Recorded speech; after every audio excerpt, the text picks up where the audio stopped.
على عبده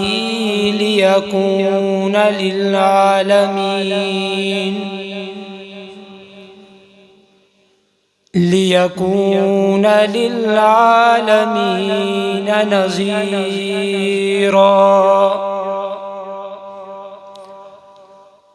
أما بعد فأعوذ بالله من الشيطان الرجيم. بسم الله الرحمن الرحيم. الله الذي خلق 7 سماوات ومن الأرض مثلهن يتنزل الأمر بينهن لتعلموا أن الله على كل شيء قدير وأن الله قد أحاط بكل شيء علما. صدق اللہ العظیم. میرے لیے انتہائی ذی قدر احباب، نوجوان بھائیوں، بزرگوں، السلام علیکم ورحمۃ اللہ وبرکاتہ. میں بلا تمہید اپنے عنوان کی طرف آتا ہوں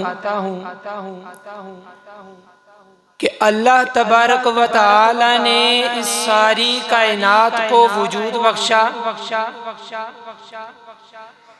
اور اس کو وجود بخشنے کے بعد اسی انسانیت کی رہنمائی کے لیے اللہ تبارک و تعالی نے انبیاء اکرام مبعوث فرمائے اور ان انبیاء علیہم السلام پر اللہ تعالی نے کتابیں بھی اتاری. اب مقصد کیا تھا؟ اس کائنات کو بنانے کا مقصد کیا تھا؟ انبیاء کرام کو بھیجنے کا مقصد کیا تھا؟ کتابوں کے نزول کا مقصد کیا تھا؟ میرے اور آپ کے پیدا کرنے کا مقصد کیا تھا؟ جو انسان اس دنیا کے اندر اگر مقصد کو نہ پہچان سکا وہ کامیاب نہیں ہے، اور جس نے اس کائنات میں آ کر اپنے آنے کا مقصد پہچان لیا وہ بندہ کامیاب ہے. اب سوچنے کی بات یہ ہے کہ اللہ نے اس کائنات کو جو وجود بخشا ہے اس کا مقصد کیا تھا؟ انبیاء کرام کو بھیجا، ان کے بھیجنے کا مقصد کیا تھا؟ کتابوں کے نزول کا مقصد کیا تھا؟ یہ سوچنے کی بات ہے، اور میرے اور آپ کے لیے ضروری بھی ہے کہ ہمیں یہ پتا ہو کہ یہ مقصد کیا ہے. میں نے آپ حضرات کے سامنے سورہ طلاق کی آیت نمبر 12 آخری آیت ہے وہ تلاوت کی ہے. اس آیت کریمہ کے اندر اللہ تبارک و تعالی نے مقصد ذکر کیا ہے اور کیا بتلایا ہے. قرآن کہتا ہے اللہ الذی خلق 7 سماوات ومن الارض مثلہن، کہ اللہ وہ ذات ہے کہ جس نے آسمانوں کو بنایا، زمینوں کو بنایا، ومثلہن اور ان کے مثل بنائے. آگے فرمایا یتنزل الامر بینہن، آسمان کو اللہ نے بنایا، زمین کو اللہ نے بنایا. یتنزل الامر بینہن، ان کے اوپر ان کے اندر اللہ کے حکم اترتے ہیں. اب یہ حکم صرف جناب محمد الرسول اللہ صلی اللہ علیہ وسلم پر نہیں اترے، بلکہ جب سے کائنات کو اللہ نے وجود بخشا انبیاء کرام کا سلسلہ فرمایا، جناب آدم علیہ السلام پر بھی اللہ کے حکم اترے، جناب ابراہیم علیہ السلام پر بھی اللہ کے حکم اترے، حضرت موسیٰ علیہ السلام پر بھی، گویا کہ جتنے انبیاء آئے سب پر اللہ نے حکم اتارے۔ اور وہ حکم کیا ہے کہ جو اللہ کے اوامر ہیں، اللہ نے جو وحی کی ہے وہ وحی کیا ہے؟ جو وحی ہے وہی مقصد ہے۔ آگے قرآن ذکر کرتا ہے لِتَعْلَمُوا أَنَّ اللَّهَ عَلَىٰ كُلِّ شَيْءٍ قَدِيرٌ، لِتَعْلَمُوا اے لِتَعْتَقِدُوا کہ اللہ نے آسمانوں پر جو حکم نازل کیے، اپنی شریعت جو نازل کی، اتارنے کا مقصد یہ ذکر کیا تاکہ تم جان لو حضرت آدم سے لے کر قیامت تک آنے والی ساری انسانیت کے لیے اللہ تبارک و تعالی نے قرآن میں یہ ذکر کر دیا کہ آسمان اور زمین کو بنانے کے بعد اس پر جو وحی نازل میں نے کی، اس وحی کے بھیجنے کا مقصد یہ ہے کہ لِتَعْلَمُوا تاکہ تم جان لو۔ مفسرین کہتے ہیں لِتَعْتَقِدُوا تاکہ تم عقیدہ رکھ لو، اور عقیدہ کیا کہ ان اللہ علی کل شیء قدیر کہ ہر چیز پر قدرت ہے تو کس کی؟ ہر چیز پر قدرت ہے تو کس کی؟ آج لوگوں نے کائنات کے اندر کائنات کے وجود کو سمجھا نہیں، کائنات کو دیکھ کر اللہ کی وحدانیت کو سمجھنا چاہیے تھا۔ کسی نے کائنات کو اسی اپنی عقل کے ذریعے سمجھا، خدا کے وجود کا انکار کر دیا، اور کسی نے کائنات کے اندر اپنی عقل اور تدبر کے ذریعے سے پیغمبر کو مشکل کشا سمجھ لیا، کسی نے کائنات کے اندر غور و فکر کر کے اپنے پیروں کو، بزرگوں کو، اولیاء ان کو معبود سمجھ لیا، کسی نے کہا کہ میرے گھر میں برکت دینے والا اللہ ہے، کسی نے کہا میرے گھر میں برکت دینے والا پیر ہے، بزرگ ہے۔ اور قرآن کہتا ہے کہ نزول کا مقصد یہ ہے کہ لِتَعْلَمُوا أَنَّ اللَّهَ عَلَىٰ كُلِّ شَيْءٍ قَدِيرٌ کہ تم غور و فکر کر کے یہ جانو کہ تمہارے گھروں کے اندر جو اولاد ملتی ہے یہ اولاد دینے والا اللہ ہے، اولاد والی قدرت یہ صرف اللہ کے پاس ہے، کسی نبی ولی کے پاس اولاد کی قدرت نہیں ہے۔ انسان کو چاہیے تو یہ تھا کہ غور و فکر کر کے اللہ کے احکامات کو جان کر وہ یہ سمجھتا کہ حاکم بھی اللہ اور ہر چیز پر قدرت ہے تو صرف اور صرف کس کی؟ صرف اور صرف اللہ کی۔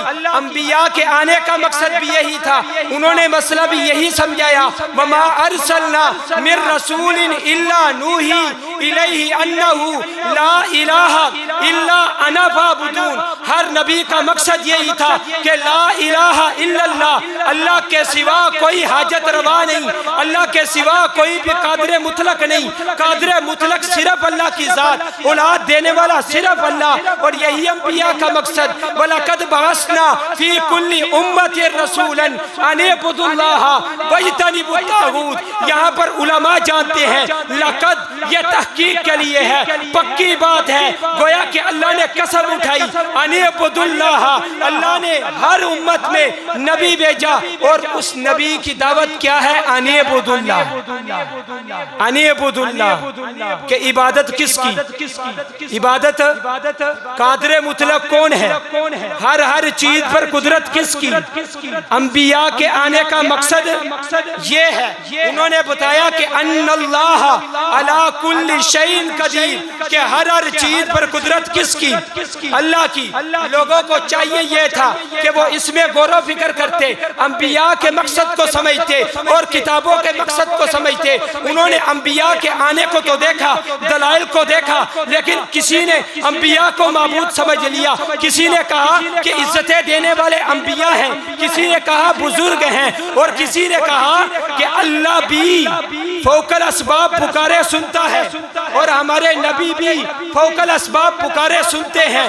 چاہیے تو یہ تھا قرآن کی اس آیت میں جس طرح اللہ کا قرآن کہہ رہا ہے کہ لِتَعْلَمُوا اللہ کے احکام کو سمجھتے اترے کیوں ہے، مقصد کیا ہے کہ ان اللہ علی کل شیء قدیر ہر چیز پر قدرت اللہ کی، فوق الاسباب سننا یہ خاصہ اللہ کا ہے، انہوں نے نبیوں کا مانا، فوق الاسباب خاصہ سننا اللہ کا ہے، انہوں نے پیروں کا مانا۔ اور قرآن کیا کہتا ہے؟ لِتَعْلَمُوا آنے کا مقصد کیا ہے کہ تاکہ تم سمجھو، عقیدہ رکھو کہ ہر چیز پر قدرت کس کی؟ اللہ کی۔ آگے ذکر کیا وَأَنَّ اللَّهَ قَدْ أَحَاطَ بِكُلِّ شَيْءٍ عِلْمًا، ہر چیز کو جاننے والا، ہر چیز کو جاننے والا صرف اور صرف اللہ ہے۔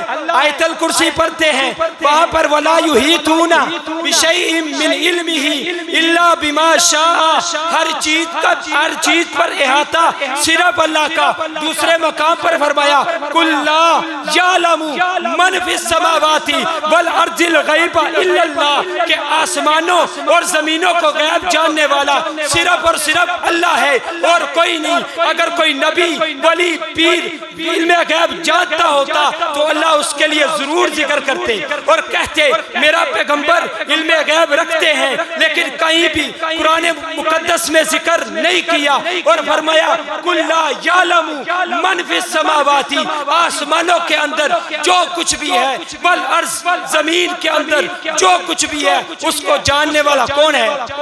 اللہ۔ یہ ہے مقصد، یہ ہے مقصد، اور اسی مقصد کو اگر آپ نے جانا تو کامیاب ہے، اگر اس کو نہ پہچانا تو کامیاب نہیں۔ اور یہی لا الہ الا اللہ ہے۔ لا الہ الا اللہ کا معنی کوئی پکارے سننے والا نہیں۔ امن یجیب المضطر، وہ کون ہے جو بے کس کی پکار کو سنے؟ بتاؤ تو صحیح کون ہے؟ تو کون ہے؟ جی اللہ کی ذات، اور کوئی نہیں ہے۔ اور یہی کائنات کا مقصد ہے، یہی انبیاء کے آنے کا مقصد ہے، یہی مقصد میرے اور آپ کے وجود کا ہے۔ اور یہی مقصد کل ہم سے اسی مقصد کے بارے میں پوچھا جائے گا کہ الہ کون ہے، حاجت روا کون ہے، مشکل کشا کون ہے۔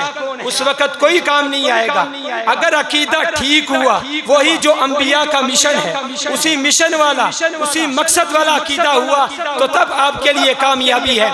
اور آخری بات کرتا ہوں، قرآن پاک میں ہے کہ جو بندہ آگ سے بچا لیا گیا وَمَنْ زُحْزِحَ عَنِ النَّارِ وَأُدْخِلَ الْجَنَّةَ، اور جنت میں داخل کر دیا گیا فقد فاز، وہ بندہ کامیاب ہے۔